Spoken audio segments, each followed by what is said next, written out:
Sharks, it's Miss Amanda from the library. Happy Science Month.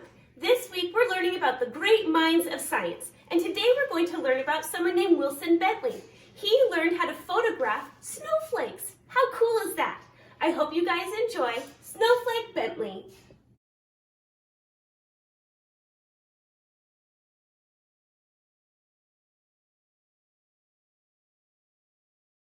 Snowflake Bentley.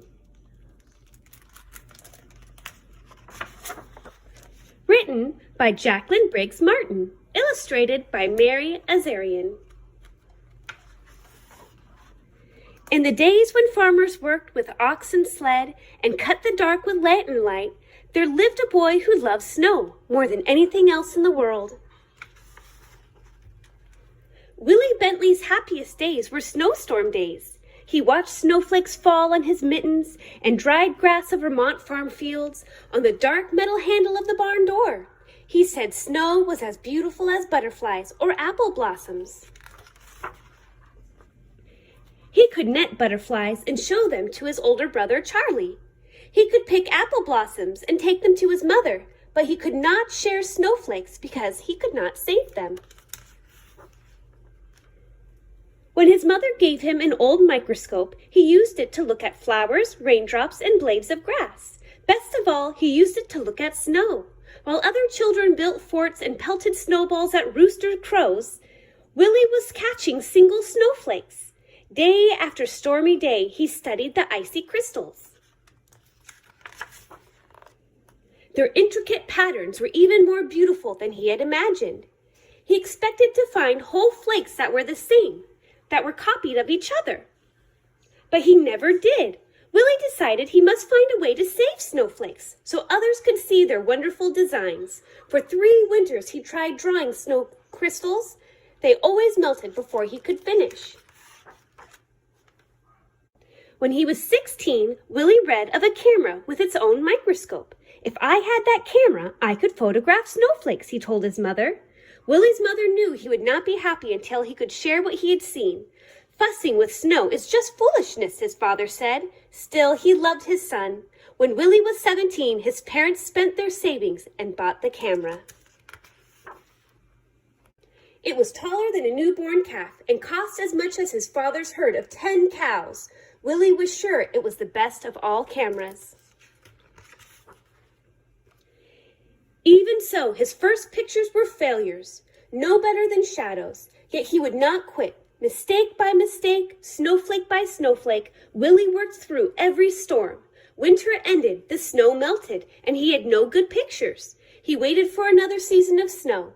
One day, in the second winter, he tried a new experiment, and it worked! Willie had figured out how to photograph snowflakes. Now everyone can see the great beauty in a tiny crystal, he said. But in those days, no one cared. Neighbors laughed at the idea of photographing snow. Snow in Vermont is as common as dirt, they said. We don't need pictures. Willie said the photographs would be his gift to the world. While other farmers sat by the fire or rode to town with horse and sleigh, Willie studied snowstorms. He stood at the shed door and held out the black tray to catch the flakes.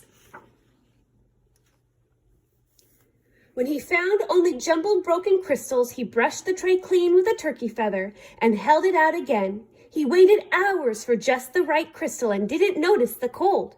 If the shed were warm, the snow would melt. If he breathed on the black tray, the snow would melt. If he twitched a muscle as he held the snow crystal on the long wooden pick, the snowflakes would break. He had to work fast or the snowflakes would evaporate before he could slide it into place and take its picture. Some winters he was able to make only a few dozen good pictures. Some winters he made hundreds.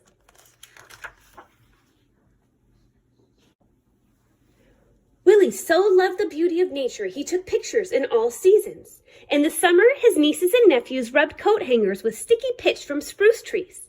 Then Willie could use them to pick up spider webs jeweled with water drops and take their pictures.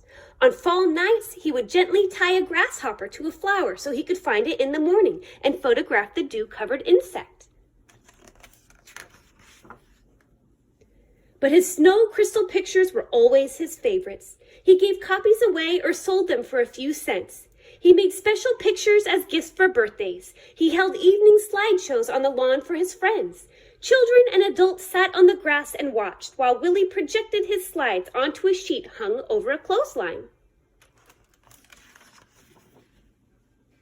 He wrote about snow and published his pictures in magazines. He gave speeches about snow to faraway scholars and neighborhood skywatchers.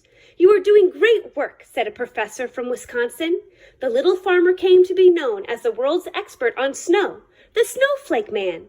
But he never grew rich. He spent every penny on his pictures. Willie said there were treasures in snow. "I can't afford to miss a single snowstorm," he told a friend. "I never know when I will find some wonderful prize." Other scientists raised money so Willie could gather his best photographs in a book. When he was 66 years old, Willie's book, His Gift to the World, was published. Still, he was not ready to quit. Less than a month after turning the first page on his book, Willie walked 6 miles home in a blizzard to make more pictures. He became ill with pneumonia after that walk and died 2 weeks later. A monument was built for Willie in the center of town. The girls and boys who had been his neighbors grew up and told their sons and daughters the story of the man who loved snow.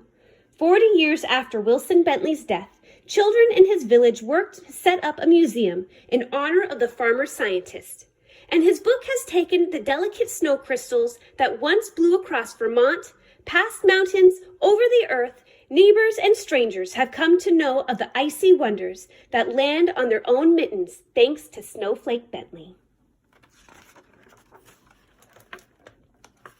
The average dairy farmer gets up at dawn because he has to work in the cow yard. I get up at dawn too, but it is because I want to find some leaf hung with dew, or a spider web which the dew has made into the most delicate ropes of pearls. I take my camera with me, get down on my knees in the wet grass, and photograph these exquisite bits of nature. Because I do this, I can show these lovely things to people who never would have seen them without my help. They will get their daily quart of milk, all right.